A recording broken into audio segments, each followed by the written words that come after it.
बिना बाउंसर में काम किए आप बॉडीगार्ड में डायरेक्ट आ ही नहीं सकते हैं। चलिए इस टॉपिक को शुरू करते हैं।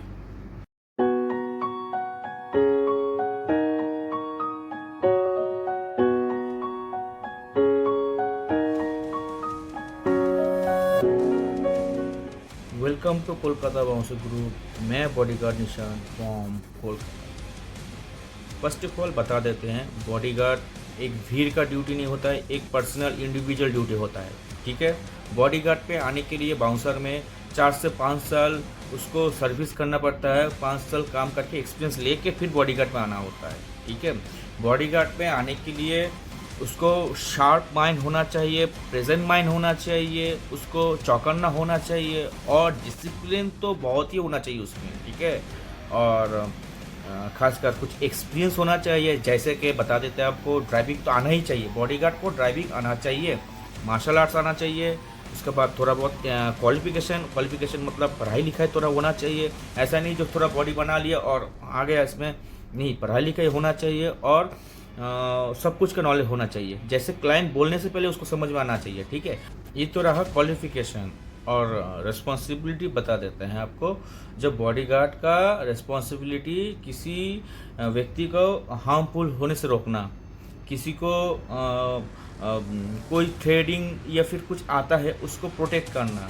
ठीक है, और भी रिस्पॉन्सिबिलिटी आता है, जैसे टाइम समय सूची निर्धारित करना, क्लाइंट हैंडलिंग करना और ट्रैवलिंग इंतज़ाम करना, और बहुत सारा काम हो सकता है। बॉडीगार्ड को एक क्लाइंट के इतना सारा काम करना पड़ता है। जैसे बाउंसर में 8 घंटा फिक्स्ड है, 8 9 12 घंटा ऐसा फिक्स्ड होता है, उसके बाद काम करके निकल जाओगे। लेकिन बॉडीगार्ड में आप इतना कोई टाइम का पाबंदी नहीं है, आपका लंबा भी काम हो सकता है। कोई जब तक तो क्लाइंट अपना घर तक ना पहुँचे तब तक काम करते रहो, कोई टाइम का पाबंदी नहीं है, करता रहना पड़ेगा आपको। आपको नहीं मालूम होगा आप कब घर जाइएगा। ठीक है, आपको ये तो रहा रिस्पॉन्सिबिलिटी।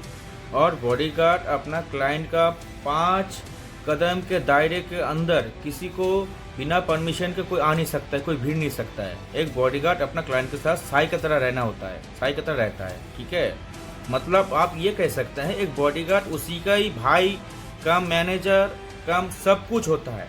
एक बॉडीगार्ड का सारा काम संभालना होता है।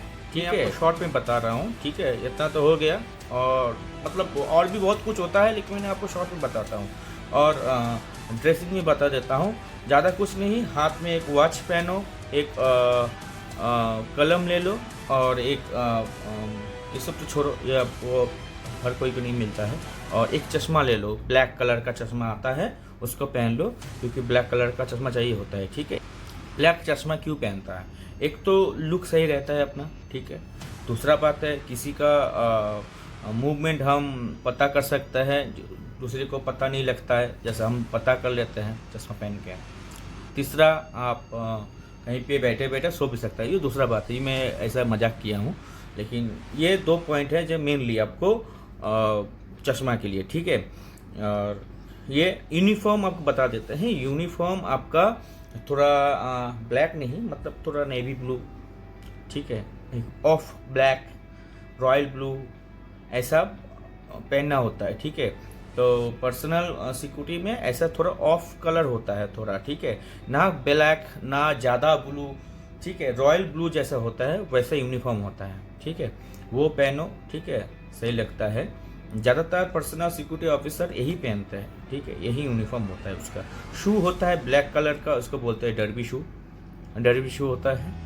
और मान लीजिए किसी का हाइट थोड़ा कम है, तो वो 2 इंचेस शू में 2 इंचेस हील आता है, तो 2 इंचेस वाला शू पहन लेगा तो उसका हाइट थोड़ा बढ़ सकता है। ठीक है, और जूते का अंदर भी एक आता है शू हील बोल के, वो भी डाल सकता है, तो फिर थोड़ा हाइट बढ़ जाता है।